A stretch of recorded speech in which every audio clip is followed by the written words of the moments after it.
નમસ્કાર, અફસરોનું સ્વાગત છે ઇન્ડિયા વોઇસમાં અને હું છું આપની સાથે મહેક।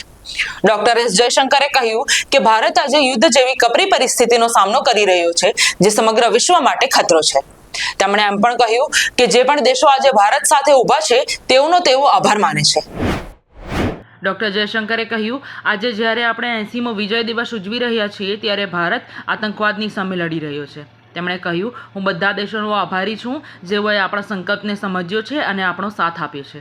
રૂસના રાષ્ટ્રપતિ વ્લાદિમીર પુતિને કહ્યું, તેઓ આતંકવાદ સામે ભારતની લડતને સંપૂર્ણ ટેકો આપે છે।